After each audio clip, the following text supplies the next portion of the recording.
Let's go ahead and use this arrow key to back out back to the learning path where we can see the different units and talk about the 3 different types of assignments. So I have a training, exam, and a project.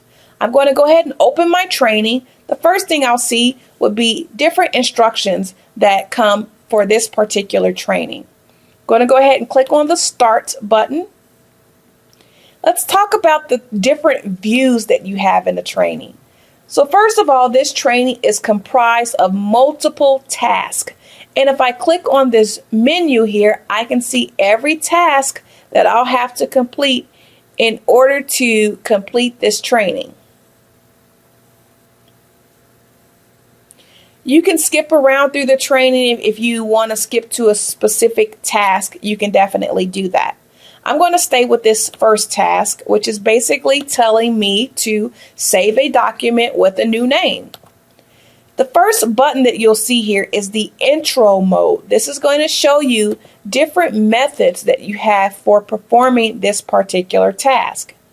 Next is the observation mode. In the observation mode, I am simply watching a tutorial. And again, I'm accessing this via Mozilla Firefox or an internet browser. So I'm going to go ahead and click on Observe. Click the File tab on the ribbon. On the navigation bar, and I'm just basically watching a tutorial. I can always pause or fast forward to the next step. If I want to skip to the practice mode, which is still a tutorial, but I have to actually click and interact, I can click on Practice. Click the File tab on the ribbon. So before it moves to the next step, I have to actually click on File. On the navigation bar in Backstage View, click Save As.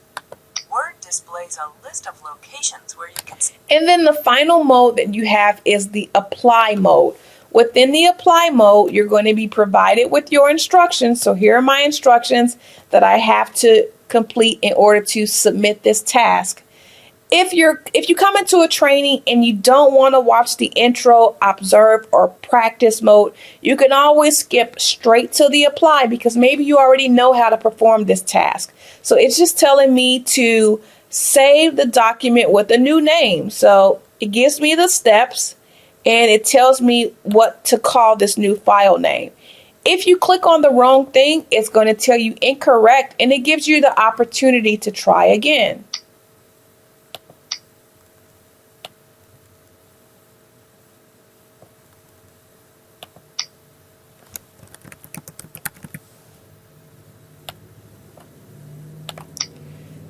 So when you get a task complete, you'll receive a message letting you know that you've completed the task and that you have to click on Task Complete on this menu here.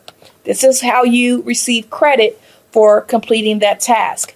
Any task that you have completed successfully will have the green check mark on it. You can exit this training and return to it later, all the way up until any due date that your instructor has placed on the training. So if I didn't want to complete this within one sitting, I'm just going to go ahead and exit out of it, and I can always return to this training later. So there's my Chapter 3 training. These 3 dots basically represents that the attempt is in progress and that I'm still working on it. Now let's take a look at an exam. So for the exam, just like a training, I'm going to see some instructions. This exam, I am working within an internet browser to complete it. I will go ahead and click Start. The exams, they must be completed within one sitting. So once you exit out of this exam, you are going to be graded upon it. And some instructors may even choose to place a time limit on the exam. So be sure to look at any instructions that indicate whether or not this exam is a timed exam. Just be prepared to work on it within one sitting. Just like a training though, I can see my task list to see any activities that I am working on currently. And I don't have to work on it in any sequential order. I can always skip around. And from here, you can see that I don't have those different hints such as the observe or practice mode. You are immediately taken into the exam and you're expected to know how to perform that task. So some exam tasks may allow different shortcuts. So, for example, if the instructions told me to save the document, then I could just click on Control S for save. You can use the different shortcuts unless it indicates not to. So this is telling me to save the current document. Within an exam, if you click on the wrong thing, it's going to tell you it's incorrect. And just depending upon the settings that your instructor provided, you may be allowed to retry this item. And this particular exam is set up so that I can retry 3 times. And after that 3rd time, if I don't get it right, it advances me to the next item. So this tells me to select the table on the current page. And once you work through all of the tasks within your training, so you can see the ones that you got wrong, anything that you got right will have a check mark by it, and anything that you haven't visited will not show anything. Once you're ready to submit this exam, you just click on exit. So let's talk about the projects within SAM. So I've shown you a training, I've shown you an exam. Here is a project. For the projects, this is a project that has to be completed within Microsoft Word. So I am going to have Microsoft Word installed on the computer that I want to work on. Once you're ready to start your project, you'll see the different tasks that you have. I'm going to go ahead and click Start. I'm going to see the instructions that I will need in order to successfully complete this project. So I can go ahead and click on Download Instructions to see those instructions. This is going to provide me with step-by-step details on what I need to do in order to complete this project. So it tells me to download some files. Here are some start files to make sure I name my project with this particular name. And it shows me all of the steps that I will need to complete. And once I'm done with this project, it shows me at the end what my executed project should look like. So if I go back to SAM, here are all of the files that I will need in order to successfully complete this project. So you can work on this at your leisure. You don't have to complete it within one sitting. You can work on it. And once you're ready to submit it, you can hand it in. Just make sure you hand it in prior to the due date. I'm going to go ahead and save my file. There's a specific naming convention that you have to use. And then you're ready to submit it within MindTap. So here's my project.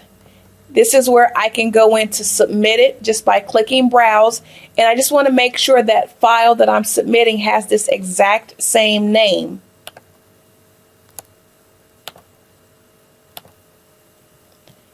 And once I'm ready to submit, I will click Submit. And it lets me know that my assignment has been successfully submitted. Now, as you work on your projects, you have access to go see the different reports or results to see what you got right or what you got wrong. And you do that by clicking on this Progress app. Within this Progress app, you'll be able to see your total score for the class, your engagement level, how much time you've spent in the course, how many logins, and etc. For all of the assignments that you've submitted, you'll be able to see those scores listed here. And if you wanted to view your results or view your work, you just simply click on the title of the project and it gives you the option to view so that you can see detailed information on how you performed on that particular activity. So those are the different types of projects. There may be different videos within MindTap that you can play. There may also be videos within the ebook. So be sure to explore around in the system so that you can take advantage of all of the resources that are available to you within this program. So this concludes our MindTap tutorial. And if you have any questions, as I mentioned earlier, always feel free to reach out to our support team either by going to Cengage.com support or in this upper right hand corner clicking on customer support. And this will allow for you to file a ticket.